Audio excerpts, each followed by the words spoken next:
हम भीमसेन सज्जू संगम recording studio दोहरी घाट मऊ से सब केहू के सादर प्रणाम बा। और साथ में बड़का भैया हरेंद्र भैया, जसवंत भैया, काशी भैया, सौभाग्य बा की संगत होत बा। जौन भी त्रुटि हुई और हमारे साथ में हमार कवि दिल के टुकड़ा फेफड़ा के नस गोलू गोरखपुरी जी उपस्थित बाटी, बलवंत बाबू शिभू जी। आई स्वर के देवी के कहे के बा ए माई कि सुरवा में हो जसहैया कि पर कह दो भवर से नैया बीड़ा वाली मैया हो ए बीड़ा वाली मैया हो ए बीड़ा वाली मैया हो ए बीड़ा वाली मैया हो। सुरवा में हो जसहैया, सुरवा में हो जसहैया पर कह दो भवर से नैया बीड़ा वाली मैया हो ए बीड़ा वाली मैया हो ए बीड़ा वाली मैया हो ए बीड़ा वाली मैया हो।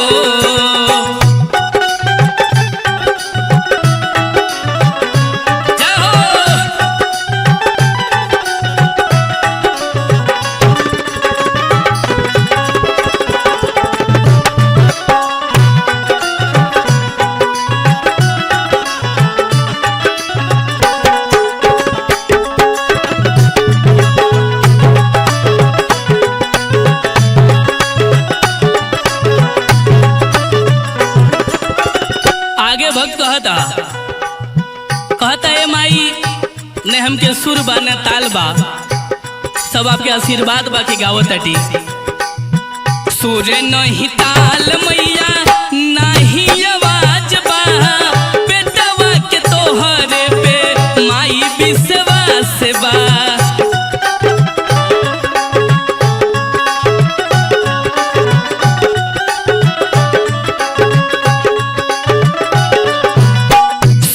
नहीं ताल मैया नहीं आवाज बा, बेटवा के तोहरे पे माही विश्वास बा।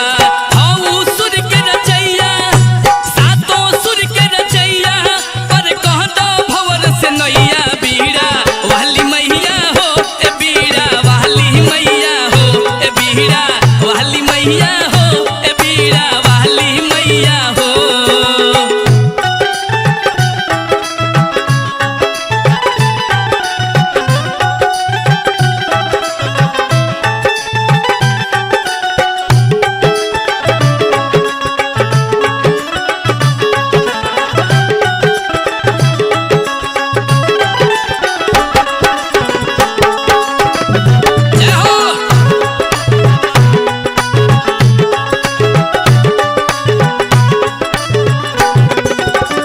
लास्ट में भक्त कहता है माई आ संगम रिगार्डिंग स्टूडियो के पार के नैया आपे के लगावे के बा। तोहरे दुआरिया मैया लागल बयास हो, जनता निमाई तूहू करबू ना निराश हो।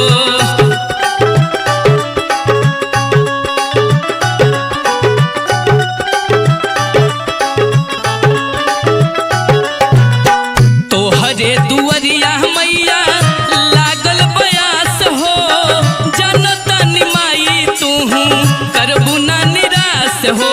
हऊ तू खेवैया नैया के तू खेवैया पर कह दो भवर से नैया बीड़ा वाली मैया हो ए बीड़ा वाली मैया हो ए बीड़ा वाली मैया हो ए बीड़ा वाली मैया हो। सुरवा में हो जसहैया, सुरवा में हो जसहैया पर कह दो भवर से नैया बीड़ा वाली मैया हो ए बीड़ा वाली मैया हो ए बीड़ा वाली मैया हो ए बीड़ा वाली मैया हो ए बीड़ा वाली मैया हो ए बीड़ा वाली मैया हो ए बीड़ा वाली मैया हो ए बीड़ा वाली मैया हो।